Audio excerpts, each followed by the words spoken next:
you doing? And I'm going to be talking about sleep and SAD, seasonal affective disorder. So this is something that popped up in the group and just felt that I could explain it more in detail on a webinar. So let's dive in. So why do we sleep?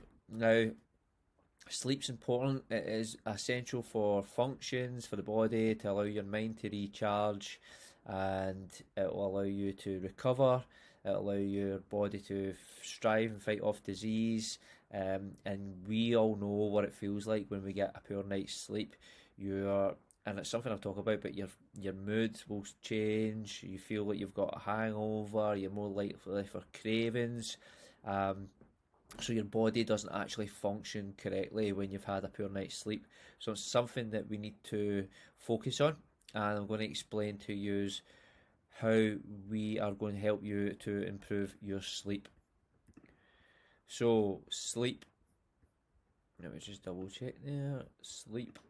So just a wee bit about sleep. You've got 5 stages of sleep. You've got light sleep, deep sleep. You've got REM, which is rapid eye movement, and then that repeats. You get a rapid eye movement stage 2, and then obviously a stage for being awake, so just lying awake time. So you would be awake at that time, basically just time in bed. REM is rapid eye movement. That is when you, and if you get into that stage of that rapid eye movement, that's where you get your kind of dreams from. So you kind of your stage where your brain kind of has more activity. So just a bit of science behind it. So why can't I sleep? So you've probably experienced this before. There's probably times where you feel exhausted and then you go to bed and then it doesn't come, you can't sleep. And it's because you've now associated your bed with that anxiety around sleeping as a result. It can be your sleep hygiene is very poor, and that's something that I'm going to discuss in the next slide. But the other several things it could be is your kind of lighter sleep cycles, so you're not getting into that kind of deep sleep cycle. Stress could be a massive factor, and it's because you've got these kind of worries and stuff that you take to bed with you and then find it hard to switch off completely. I find that if I do work late and I can't go to bed, I cannot switch off because I'm just thinking too much. And I'm going to show you how to get all your worries out your head before you jump into bed. Poor diet can be a huge factor as well. Eating a big meal, eating high carbs, high sugar late on at night can really cause you to have a poor night's sleep. The main factor with stress, and I think once you do your check-in this weekend, you'll actually see why I focus on hydration, sleep, stress, activity, so your steps and your workouts, because what we'll see is if one of the factors is out, more likely that it'll be something that will be struggling. So if you get a poor night's sleep, your nutrition will be affected. If you're eating poor, then your sleep will be affected. If you've got high levels of stress, then your sleep's affected, which can affect nutrition, because they're the kind of key pillars that you need to kind of work on. If they're all in sync and everything's fine, like no stress, great sleep, great hydration, great exercise, working out steps, and then great nutrition, then you are on to a winner, because that is the key pillars of your health. That's what's going to help you kind of propel forward towards the results that you want to achieve. So the effects of a poor night's sleep. So we've all been there. It feels like a hangover. You have got memory issues, forgetting a lot of stuff. You have trouble concentrating. So if you've got maybe work the next day or a project to work on, you'll find that it's hard to concentrate on. You'll then use kind of energy drinks or caffeinated drinks to try and get more focus. Mood swings or mood changes. Definitely, like you'll become more snappy if somebody asks you certain things. You'll get more likely to have a kind of short fuse. And then obviously the kind of long term kind of health things that can affect your health. So high blood pressure, your weakening immune system, so your immune system could be weak. You're more likely to catch colds, flus, viruses, weight gain, so your body will crave high carbs, high sugar, what will affect your diet, can cause you to gain weight, your body's not recovering, high risk of diabetes and heart disease. Obviously, an effect, as I mentioned, like sleep, poor stress, poor nutrition can obviously cause long term health issues, and obviously a low sex drive. So if you've got poor sleep, you are very unlikely to have a high sex drive. These are the kind of effects that you can have from poor sleep. Some of them kind of shorter term, so memory issues, we're not having one night poor sleep. Some of them are kind of more long term, kind of chronic poor sleep. But if you can focus on really improving your sleep hygiene, then you can get a better night's sleep. So let's talk about sleep hygiene. So the sort of things that you should do that will help you improve your sleep. Be active during the day, so moving more throughout the day, exercising more throughout the day. I would probably avoid doing a intense workout later at night if you were going home to go straight to bed. I mean, you can still give yourself enough time to kind of wind down before you go to bed. Avoid alcohol and drink, because we know that if we pass out with alcohol, it's not actually a proper night's sleep.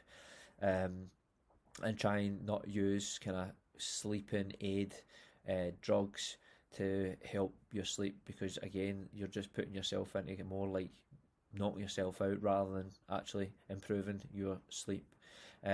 Say goodnight to electronics, so laptops, TVs, mobile phones. The blue light on that releases dopamine, especially when you're swiping on your phone, so that would trigger kind of dopamine, which would then make you more alert. So we're trying to avoid that, especially when going to bed. Keep a sleep routine. So if you are into a habit of going to bed at the exact same time, doing the exact same things before you go to bed, waking up at the same time, then you will get into a better routine. You are then starting to create this sleeping habit. Make your bedroom comfortable, dark and quiet, not too warm, not too cold. So you need to get the right lighting. Make sure, I prefer to use kind of blackout blinds, but I'll explain to you something that I've been using recently, which is called a Lumia alarm clock, and I'll talk about that when we go into the SAD section. But you're trying to make your room quiet, comfortable, dark, associating your bed with just sleep or sex, not lying in your bed watching TV, because what you're then starting to do is associating your bed with watching TV, and your body will then, your brain will start to switch on, thinking that you're going to watch like hours of TV. So I would, if you're going to be watching TV, step away, watch it in a separate room. Don't lie, and that comes into this next bit. So don't lie in bed awake. Try and avoid, if you go to bed and you're there a half an hour, 45 minutes later, then get out of the room. You really should be just looking at up to 20 minutes. Try and associate your bed with just sleep. So if you're lying awake, go lie in the living room until you feel tired again. Go back to your bed and associate it with sleep. And the last one, don't eat a heavy meal late in the day. As previously mentioned, try not to have something that's going to lie on you. And again, try and avoid anything that's going to be high in sugar, but you should be trying to do that with your nutrition anyway. Right, so that was kind of sleep. Hopefully you can take a few things away from that on how to improve your sleep hygiene. Associating your bedroom with just sleep or sex, trying to avoid electricals, and this is what I want to talk about on the next section. So we're going to talk about SAD. So seasonal affective disorder is a depression that is related to changes in the season. So SAD begins at the end of, around about the same time each year, at the end of the year. Symptoms will start to fall and continue into winter months and zap your energy, making you feel moody. Now, we know what it's like when it starts to get darker mornings and darker nights. We then start to feel a wee bit more depressed about things. We feel like less motivated. Well, I mean, you think about the training that you would normally do in the summer. If you woke up at 6 o'clock in the morning and the sun's up, everybody would jump out of bed, go to the gym and feel more motivated. Now, it's a lot tougher when you wake up at 6 in the morning, it's dark outside, it's cold, it's wet, and that is kind of a lot tougher. It is. I'm not going to deny it. It's a lot tougher to try and stay motivated. This slight depression's kicking in, but you've got to really think about still why you are getting up at that time in the morning to go to the gym. Think about your goals. Think about your why. But we'll talk about that further in this slide. So the main causes, as I mentioned, it's your seasonal affective disorder and your basically your circadian rhythm. So basically the reduced level of sunlight that you're seeing because of kind of the winter. Decreased sunlight may disrupt your body's internal clock, so it could lead to feelings of the kind of depression. Serotonin levels, so it is a chemical in your brain which is a feel good hormone. That will then start to decrease. Might play a role in your kind of this seasonal affective disorder kicking in.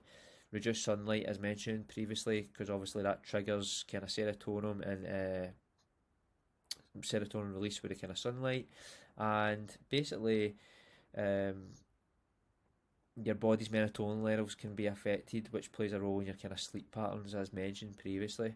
So that, as I mentioned, the circadian rhythm with the light, you'll be more awake at night and be more awake in the morning if it was sunlight, but again, it's obviously darker going into the kind of winter seasons. So these are sort of things that you can do to help deal with kind of the seasonal affective disorder. One, make sure that you get as much indoor daylight as you can. So as soon as the sun rises up, open the curtains. If you're working from home, open the curtains, get that natural daylight in, because if you're finding that you are waking up in the morning and it's dark, you're going to work, and then when you come out of work it's dark again, make sure you're getting some natural daylight in. Get outside as much as you can. So if you've got the chance of a break during work, or if you're working from home, take the time if you've got a break to get out and take in as much outdoor natural light and natural surroundings as much as possible. Get regular exercise. It's always going to help with releasing serotonin, that feel good hormone. When you exercise, your body will release serotonin, which will then help with the feelings of kind of, if you don't exercise, then it would be feelings of kind of slight depression with low levels of serotonin. Use a light box or a dawn simulator. Now this is what I'm talking about. I've got now use a Lumi alarm clock, it's called. So what it does is, if you're going to bed at night, you would put the light on and you would set your alarm, and then you press a button on it, and what it will gradually do is it will naturally dim and get a little bit dimmer, as if it was the sun setting. I find this gets me into a really good sleeping hygiene or a sleeping habit. What I'll do is I'll press the light, I'll gradually start to read a book. As I start to get tired, the light will start to get dimmer, and then once obviously I can't read the book, I know it's time to go to bed. And then the other way about as well, so if you were to set your alarm, just say for 6 a.m, if you set the alarm, and basically what will happen coming up to 6 a.m is at 5:30, half an hour before your alarm goes off, it will gradually increase as if it's sunrise. So it kind of tries to wake you up as if it's more natural lighting, which should then obviously help you to increase your mood. I think it works quite well, and that's a Lumi alarm clock. So if you're looking to invest in that, take vitamin D. So vitamin D is something that we obtain from sunlight. Obviously, if you have lower levels of sunlight, being because obviously the winter season, then you will then look to slightly increase your vitamin D with a supplementation. And obviously a sunny getaway now, it's a bit difficult now, because obviously we're not allowing ourselves to travel because of the COVID situation. But again, it doesn't mean that you can't get away in Scotland. I know it's not completely sunny, but it's natural sunlight you're looking to get. It's getting away from stressful situations and all that as well, which will then help you feel less depressed and more motivated for certain things as well. So that is kind of how sad is. It's a uh, seasonal change. It's changes in the weather, changes in the sunlight. But again, it's really just to think about how to overcome it. Try these kind of light methods, and also think about the main reasons why you do certain things as well. So foods that are high in serotonin as well. So you've got salmon, which is rich in tryptophan. Tryptophan is a protein, which is important for producing serotonin. You've also got foods like nuts, seeds, turkey, poultry, eggs, tofu, soya, milk, cheese, pineapple, all these things that produce serotonin. And I wouldn't say you need to change your total diet. We should be eating a vast variety of foods, getting nutritionally dense foods. So introducing these foods into your current diet will help you to produce serotonin, which will make you feel that wee bit better. So what actions should you take from this webinar? One, make a valid effort in improving your sleep hygiene. So as I mentioned before, dark out room, make sure it's not too hot or too cold. Associating your room with just sleep or sex. Removing the electrical devices, that's a huge one, because obviously it makes you more alert. We want to get rid of that, and it's probably where a lot of people go, especially in this day and age, where a lot of people go wrong. Eat nutritionally dense foods. So as just mentioned there, make sure you're getting fruit, veg, nuts, seeds, fish, getting all the right nutrients that you need. Drink plenty of water. Keep hydrated. When you're keeping hydrated, I would probably stop drinking water at 8 p.m. And that will save you from kind of waking up during the night to go to the toilet. And then 4 is to take vitamin D. So as mentioned, vitamin D we obtain from sunlight. If the sunlight is less, then we will look to supplement that with a supplement source. So hope this has helped. If there's any more questions in the group, just add them in, and I'll try and cover them underneath this webinar. So hope you all had a good day, and speak to you very soon. Take care.